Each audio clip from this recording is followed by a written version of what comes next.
Hello student, welcome to DSC HI channel. Hope आप सभी स्वस्थ होंगे, खुश होंगे। तो आज हम इस वीडियो में बात करेंगे आपके जो करिकुलम के पेपर का 3.5 है, जिसका नाम क्या है, एग्जीक्यूशन ऑफ अ इवेल्युएशन। सो हम एवेल्युएशन को किस तरीके से एग्जीक्यूट करते हैं, उसके लिए क्या क्या चीज़ों को ध्यान में रखना पड़ता है, उन सभी स्टेप्स को जो है वो हम इस वीडियो में देखेंगे। तो सबसे पहले जैसे हम देखते हैं इंट्रोडक्शन। सो इंट्रोडक्शन में क्या आएगा कि हमें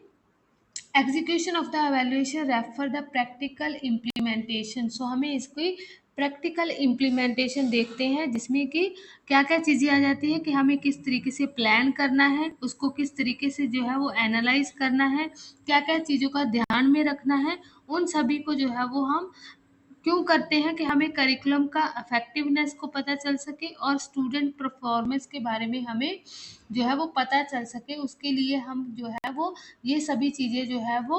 देखते हैं, तो जिससे कि हमें क्या पता चल सके कि बच्चे का जो है वो किस तरीके से, छात्र की जो है वो प्रदर्शन है, बच्चा किस तरीके से कर रहा है, उसके आकलन में क्या क्या चीज़ें जो है वो हमें उसको ध्यान में रखनी है, वो सभी क्या है हमारे एग्जीक्यूशन ऑफ आ इवेलुएशन में आ जाएगी। फिर अगर हम प्रॉपर अगर एग्जीक्यूशन की बात करते हैं, तो वहाँ क्या है कि हमारा एवेल्युएशन जो है वो एक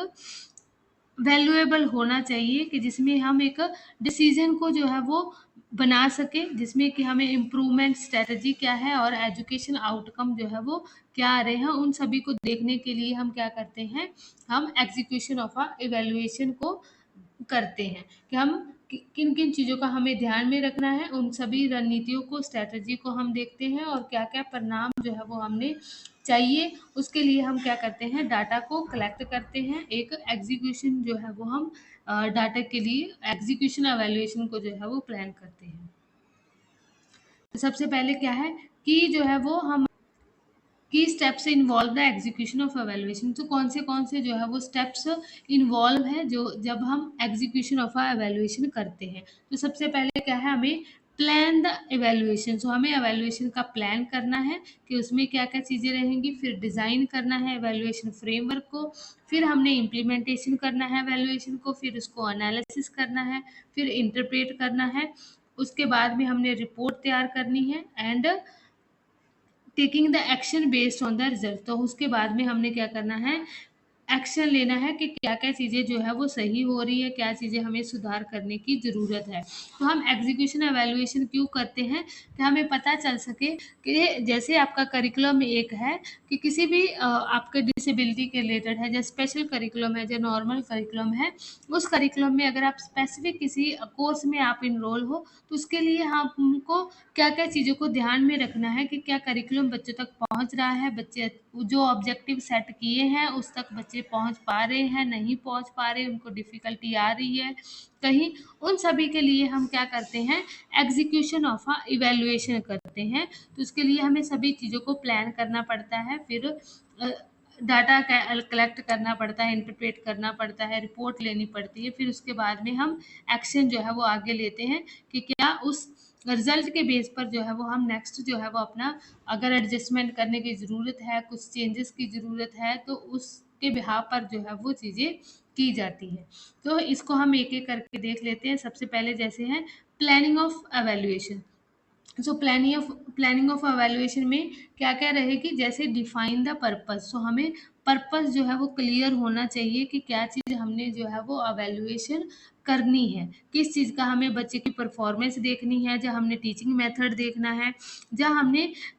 जो इंटायर जो प्रोग्राम हमने सेट किया हुआ है करिकुलम का, उसको देखना है। तो हमारा ऑब्जेक्टिव जो है वो, हमारा पर्पस जो है वो क्लियर होना चाहिए। नेक्स्ट हमारा है सेट ऑफ ऑब्जेक्टिव। तो नेक्स्ट हम ऑब्जेक्टिव देखते हैं, जो कि एक स्पेसिफिक चीज़ के लिए होता है, जिसको हम मेजर कर सकते हैं कि हमें क्या जो चीज़ को जो है वो आकलन करना चाहते हैं, कि हमारा रीज़न क्या है, हम आकलन किस चीज़ को कर रहे हैं। तो वो स्टूडेंट्स के हम लर्निंग आउटकम को देखने के लिए कर रहे हैं, या करिकुलम अफेक्टिव है या नहीं है करिकुलम बच्चों के लिए, और टीचिंग स्ट्रेटजी, क्या हम टीचिंग स्ट्रेटजी को देखने के लिए एवेल्युएशन कर रहे हैं, या रिसोर्स यूटिलाइजेशन को। तो हमारा ऑब्जेक्टिव जो है वो फिक्स होना चाहिए, उसके बिहाव पर हमें जो है वो प्लान करना है। फिर चूज़ द एवेल्युएशन टाइप। सो हमें एवेल्युएशन की जो है वो टाइप को चूज़ करना है कि किस चीज़ का जो है वो हमें डिसाइड करना है कि कौन से टाइप का एवेल्युएशन करना है। फॉर्मेटिव एवेल्युएशन करना है या समेटिव करना है, डायग्नोस करना है,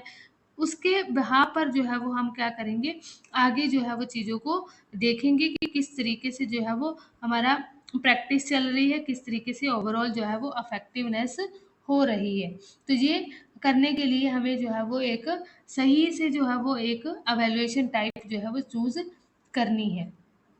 next identify the stakeholder, तो हमें आइडेंटिफाई स्टेक होल्डर करने हैं कि कौन से जो स्टेक होल्डर है इसमें इन्वॉल्व रहेंगे जब हम एग्जीक्यूशन ऑफ एवेल्युएशन में प्लान कर रहे हैं। तो हमें पता होना चाहिए कि इसमें टीचर भी इंक्लूड रहेंगे, जहाँ एडमिनिस्ट्रेटर जो है वो इंक्लूड रहेंगे, जहाँ पेरेंट्स इंक्लूड रहेंगे, स्टूडेंट इंक्लूड रहेंगे, तो कौन कौन जो है वो इसमें स्टेक होल्डर है या एक्सटर्नल एवेल्युएटर। तो उन सभी को भी हमने आइडेंटिफाई करके जो है वो चीज़ों को देखना है कि मीन्स अगर स्टूडेंट है, टीचर है, एडमिनिस्ट्रेटर है, जो एक्सटर्नल एवेल्युएटर हैं, तो हम उनके लिए हमें आइडेंटिफाई कर लिया, फिर हमें उनको इन्फॉर्म भी करना है कि यस ये चीज़ है, इसको आपने ऐसे करना है, ये करना है, आपकी यहाँ ड्यूटी है। स्टूडेंट्स को आपके एग्ज़ाम की डेट शीट जैसे पता चलती है, इस तारीख को है, इस टाइम को है, यहाँ है, तो वो हमें स्टेक होल्डर पता होंगे, तभी हम जो है वो हम बच्चों को सही इन्फॉर्मेशन दे पाएंगे।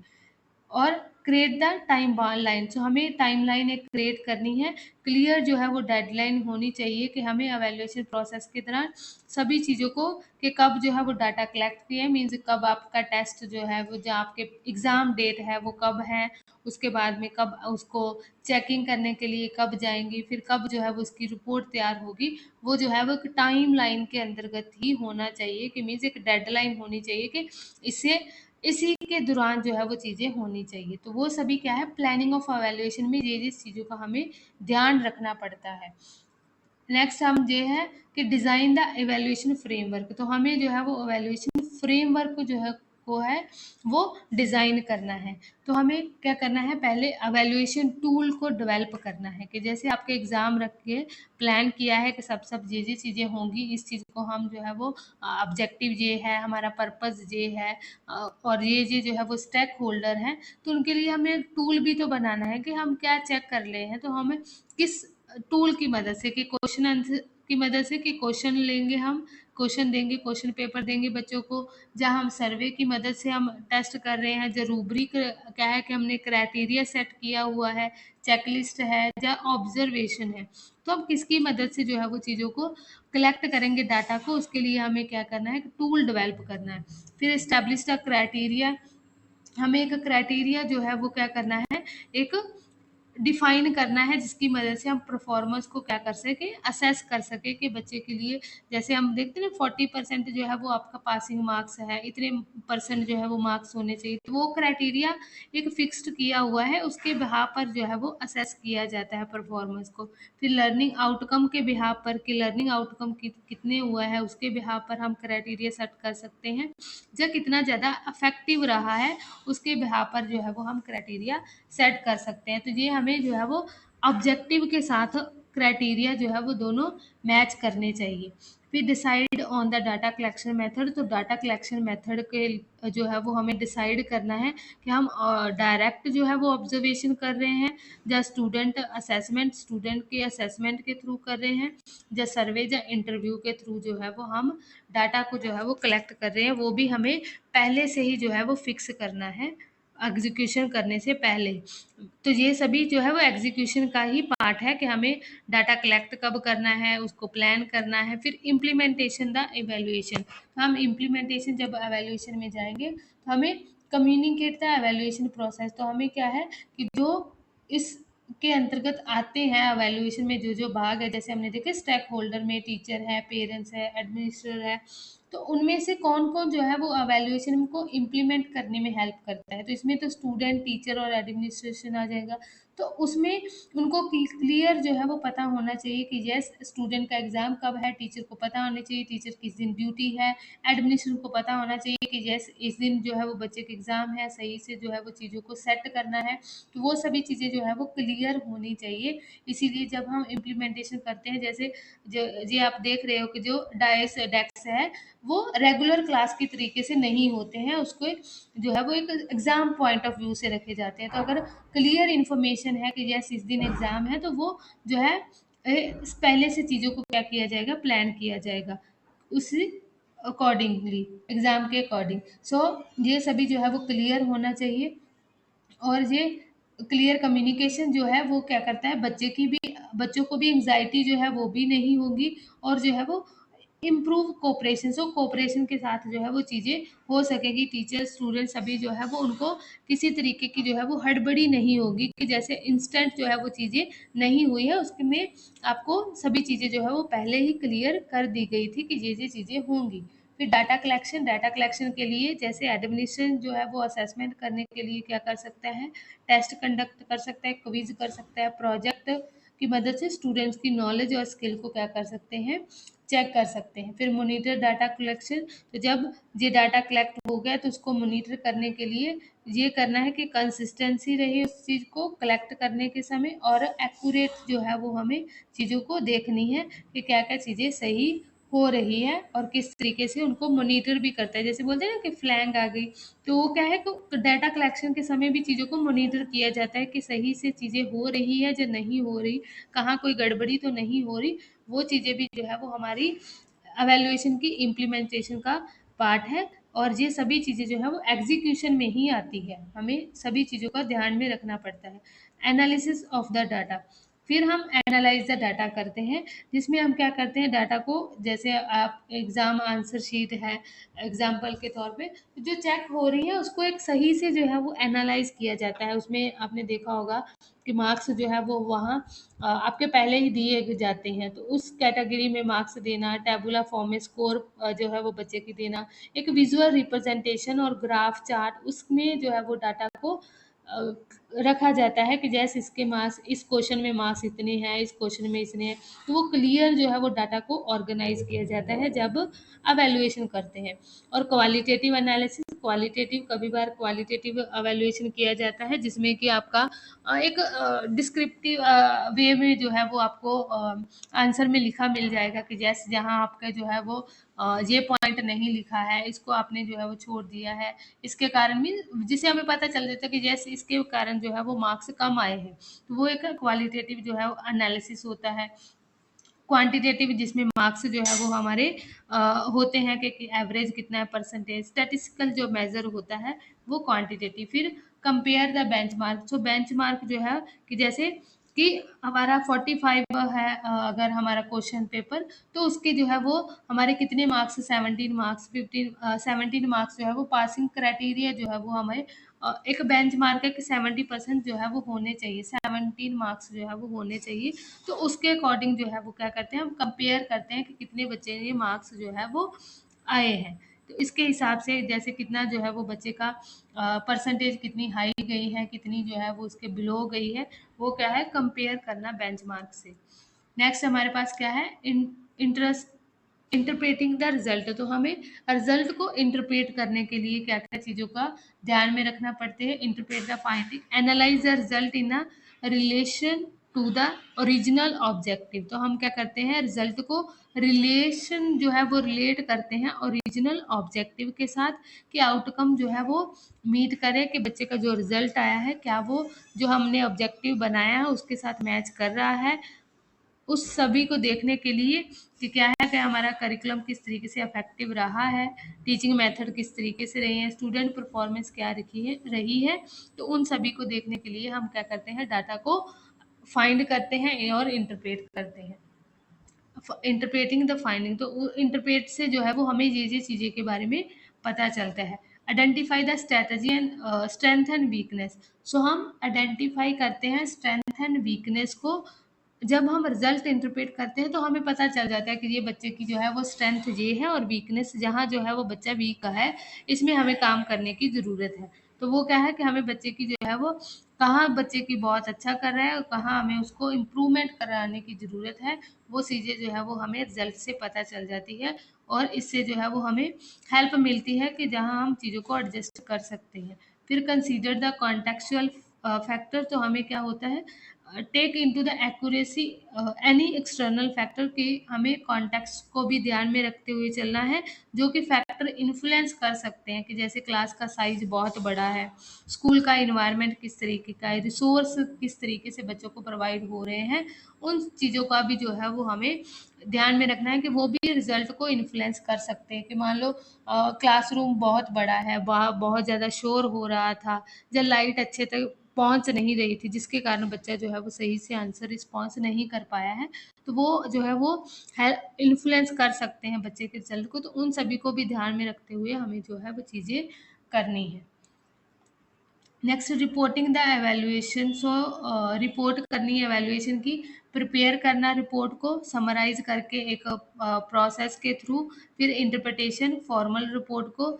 जो कि क्लियर होनी चाहिए, कंसाइज सही तरीके से होनी चाहिए, एक सिंपल जो है वो लैंग्वेज यूज़ की होनी, और ऑब्जेक्टिव ताकि जो है वो कोई भी उसको समझ सके। फिर ऑफर द रिकमेंडेशन, अगर किसी भी तरीके की सजेशन की ज़रूरत है तो वहाँ हम क्या कर सकते हैं, उनको सजेशन भी कर सकते हैं कि जैसे ये चीज़ की ज़रूरत है, जहाँ इम्प्रूवमेंट करने की ज़रूरत है, जहाँ एडजस्टमेंट करने की ज़रूरत है, ये टीचिंग मेथड जो है वो सही नहीं है, या करिकुलम को चेंज किया जाना चाहिए, बच्चे को डिफ़िकल्टी आ रही थी, बच्चे जो है वो क्वेश्चन को समझ नहीं पा रहे थे, तो उसके बहाव पर क्या करते हैं, जो है वो रिकमेंडेशन जो है वो